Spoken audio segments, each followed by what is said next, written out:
A big turning point for many high school students this week. Thousands around the Anchorage area will graduate to begin a new chapter in their lives. But for some, there are big struggles leaving them with uncertain futures. You go to class, you get the credits, and then you graduate. If it was only that easy for everyone. Well, tonight and tomorrow, hear the voices of students not always heard and what they've tried to do to overcome.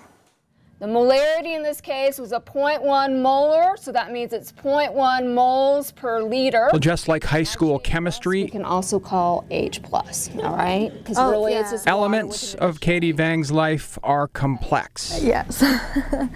Yes, I get nervous every time I look at my grades and I come to school. Well, Katie is working to solve a problem. So I have a lot of stuff to do if I want to graduate early. 1 year early.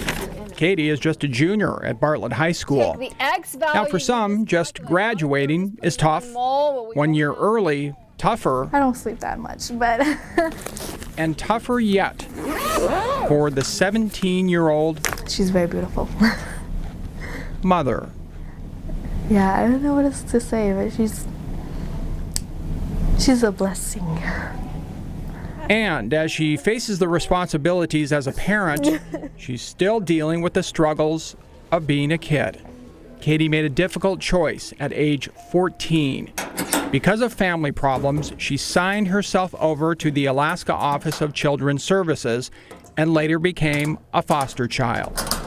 A lot of issues of just being a girl, growing up being a girl. Yes, you have the same schedule as the seniors, basically. Katie says early graduation moves her out of foster care to live her own life, and if she doesn't graduate now, The solutions?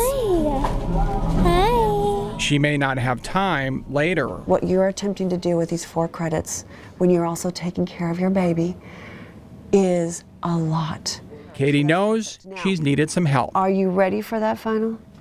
I just saw doubt in your face. Yeah, a little bit. Counselor Regina Sather is a friendly face to keep Katie focused on her goal. I know you don't like C's. That's okay. Katie also took summer classes and iSchool, online classes that count toward graduation. Many of our students have hardships and adversities that they have to overcome.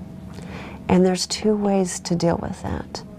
You either take that victim stance, that poor me, it's just been a tough road, and you go down that road, or you dig deep and you find that grit, and you use those resources, and you tell yourself you can do this.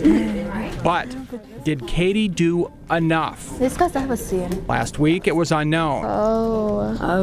So Will baby Isabella be proud of her mom one day because she finished high school? now go through and try balancing it. Will she figure it all out and cross the graduation finish line? All right?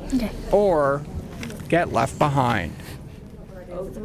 All right, so Katie took some finals last week, very nervous about how she did. She had hoped to graduate with the 2016 class tomorrow at 10 tomorrow night. Find out if she made it. And right now, Regina Sather joins us. You are Katie's counselor at Bartlett. Hi, thank you for being here. First of all, one thing we didn't get on the air there is you said in the interview that you give 150% for the kids. You'll never give up. First of all, thank you for being such an advocate with these kids, because sometimes things can be tough for them. We know that. This is what you do every day. How often is this happening at the high school, that they find themselves like what Katie is going through? Well, I've always believed that our schools are a reflection of our community, and our students are learning how to manage life. So for every student, they all have a different story. And the key for us, and as a counselor, my goal is to find out what their story is and how I can help them achieve their goals. That's to graduate, and that's also to work on life after graduation. So how many kids do you see in a semester trying to get through? If I'm doing my job right, I see a lot of students. And that's how I judge whether it's working or not. So what's available for students? They're running into this, they need some help. What happens? It's amazing. There is so much support that's out there, but the key is knowing where to go for that support and how to get that support.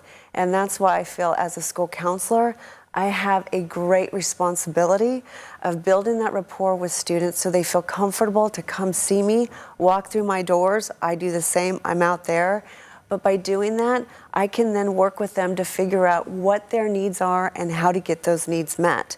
There's a lot of support out there, but how to get that, I as a counselor can help them get there. So let's say, and I'm assuming right now there's people out here watching this, a student, and they're saying that, you know, I relate with Katie, or something has happened to me, but they're afraid to talk to people about it. They don't know where to go. I mean, what's the very first thing that they should do?